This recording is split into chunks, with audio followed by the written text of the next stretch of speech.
Avec une simple histoire de famille, Andrea Bescon nous parle des violences intrafamiliales et de leur transmission, alors même que réside au sein de cette intrigue un secret de famille. Bonjour Andrea Bescon. Bonjour, Myriam. On est ravis de vous recevoir. Merci. Le public vous a découvert évidemment avec Les Chatouilles, Molière du meilleur seul en scène, puis vous l'avez adapté, réalisé, écrit pour le cinéma, Rebelote, César de la meilleure adaptation, une histoire personnelle, la vôtre, celle d'une petite fille violée par un ami de la famille. Ça a transformé aussi un peu notre paysage et relancé le débat autour de la pédocriminalité, sa place dans notre société. Le chemin est encore long, on va en parler avec vous, c'est devenu votre combat. Là, c'est votre premier roman. Ouais. C'est un roman très moderne et j'aimerais d'abord savoir qu'est-ce que vous aviez envie de raconter en écrivant cette histoire. Je suis assez passionnée par la famille, de toute façon, et le transgénérationnel, et ces liens comme ça qui se passent de génération en génération.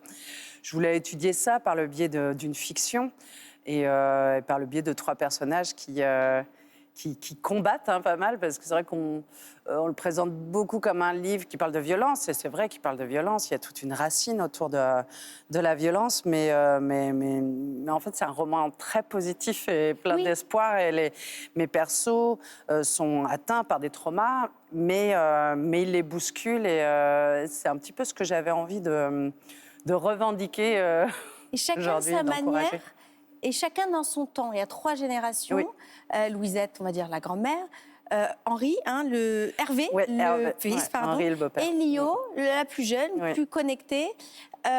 Louisette, qui est dans une époque où le silence, la résilience prime sur les combats à mener. Oui, je voulais parler de cette époque, des femmes et des hommes de cette époque aussi, sur leur rapport au secret, à la violence aussi, puisque, Louisette tombe enceinte, elle ne veut pas d'enfant, elle ne peut pas être avortée à ce moment-là, elle est obligée de garder cet enfant, et en même temps, on a ces hommes qui, à ces époques, sont envoyés à la guerre, reviennent de la guerre et continuent leur vie comme si de rien n'était. On ne traite absolument pas les traumatismes qu'ils ont subis, et j'avais vraiment envie d'apporter ce regard-là sur ces gens qui ont dû nier et avancer coûte que coûte, alors qu'on leur a fait subir, la société leur a fait subir des violences considérables.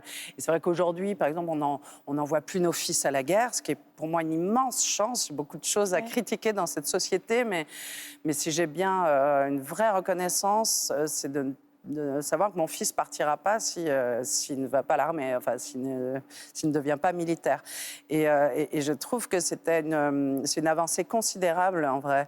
Et j'avais envie quand même de pointer ça, me dire, mais comment tous ces hommes qui ont toujours été envoyés à la guerre tout au long des siècles, qui ont défilé dans l'humanité, et on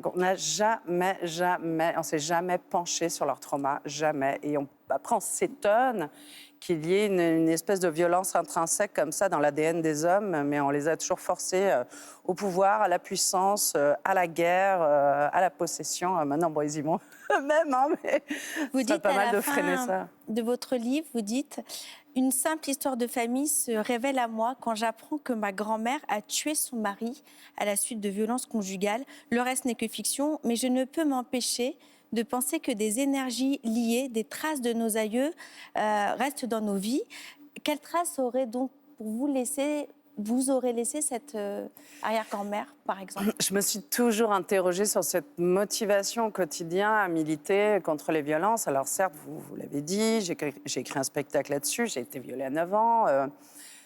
Oui, forcément, je me sens imprégnée pour toute ma vie par ce fléau et ce trauma, mais je me disais, pourquoi tu es aussi déterminée à essayer, en tout cas à contribuer, à essayer de faire changer les choses.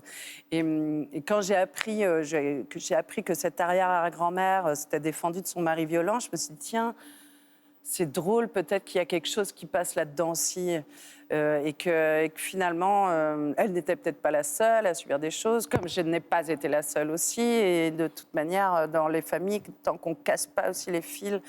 ça se reproduit, oui. Ça s'hérite. Alors, vous dites que ces dernières années, par exemple, vous avez fait beaucoup de travail sur ça, sur la violence ressentie, exprimée chez vous. Ah oui, tout à fait, puisque je m'amuse par intermédiaire d'ailleurs du personnage de Lio à fantasmer la vengeance. Moi, j'ai beaucoup La petite fille, hein. fantasmé, oui, pardon, le personnage le plus jeune. Moi, j'ai beaucoup fantasmé la vengeance. Je me suis autorisée à penser des choses, mais très, très, très violentes. Et je crois qu'on a le droit. Le meurtre? Ouais, de meurtre, vraiment, ah oui, oui, oui. Je suis allée très loin. Oui, oui, mais on a le droit à ça. En fait, quand on a été blessé, quand on nous a infligé des choses horribles, oui, on a ce droit à la colère, à penser la violence, on n'a pas le droit de l'infliger. Et c'est là où il y a la question du choix de la non-violence. Et qui me paraissait, je voulais absolument traiter ça dans cet ouvrage. La violence, on la voit tous les jours sur vos réseaux sociaux. Aujourd'hui, vous êtes une militante. Vous avez plus de 100 000 personnes qui vous suivent. J'en fais partie. Je suis quand même une journaliste d'actualité. Tous les jours, je découvre des histoires effrayantes de violences faites aux femmes, aux enfants. Vous publiez tous les jours quelque chose qui fait partie de la presse quotidienne régionale, parfois nationale, mais qui ne monte pas dans la presse, dans les algorithmes qu'on ne voit pas. Quand est-ce que vous avez décidé de mener cette action de cette manière-là et pourquoi? J'ai eu un déclic parce que je me demandais comment essayer d'atteindre les gens d'une manière plus efficace, si j'ose ce terme. Et je voyais que du point de vue de la victime, malheureusement, les gens sont habitués à ce que les gens souffrent. Enfin, je sais pas.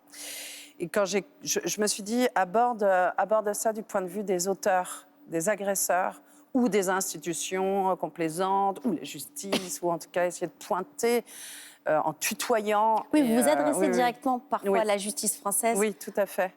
Mais je trouve tout simplement en scrollant sur mon téléphone. Hein. Je ris parce que souvent on me dit, vous dénoncez, vous dites des noms. Je dis, non, mais en fait, j'ai trouvé dans les journaux. J'ai juste pris du temps dans ma journée pour travailler ça. Mais je trouve des choses qui sont diffusées par souvent des journaux locaux, parfois nationaux, et qui sont jamais mises en avant par les grands médias nationaux. Vous parliez de la transmission, qui est un petit peu le mot-clé autour de l'ouvrage que vous publiez donc aux éditions Albin Michel, Une simple histoire de famille. Ma dernière question, c'est celle-ci. 60% des enfants qui sont témoins de violences conjugales développent un syndrome de stress post-traumatique. C'est 100% des cas quand il s'agit de féminicide, mais dans la violence intra. Dans votre histoire, votre Hervé s'en sort plutôt bien. Lui, il a été témoin de violence, mais très très jeune. Il est un peu gauche, Oui, un oui. peu paumé, mais en même temps, il est très respectueux de la femme, Oui. mais très respectueux aussi de ses silences. Pour vous, qu'est-ce qui a été transmis à cet enfant? Je crois que cet enfant cherche surtout à se construire et qu'il n'a pas le socle. Et d'ailleurs, il dit souvent, quand il apprend que sa mère n'est pas sa mère, il dit qu'il est inapesanté. Il comprend en fait pourquoi il était un peu flottant toute sa vie. Ça génère ça aussi, les conséquences post-traumatiques. Ça peut être des addictions, ça peut être des troubles alimentaires, il y a beaucoup de symptômes. Mais ça peut aussi juste être une sorte de mal-être, de ne pas comprendre qui on est, d'où on vient, être un peu flottant comme ça toute sa vie.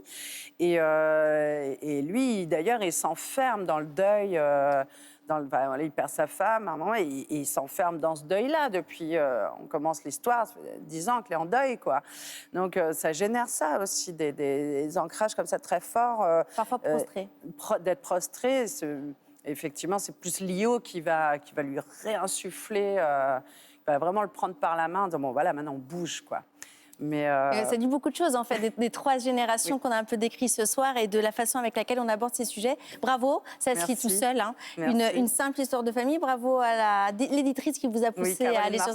À votre prof qui vous a dit très jeune qu'il fallait que Madame Bescon se mette à l'écriture. Je crois que vous bossez déjà au second. On sera ravis de le lire. Merci beaucoup d'avoir été avec nous. Merci énormément. Merci.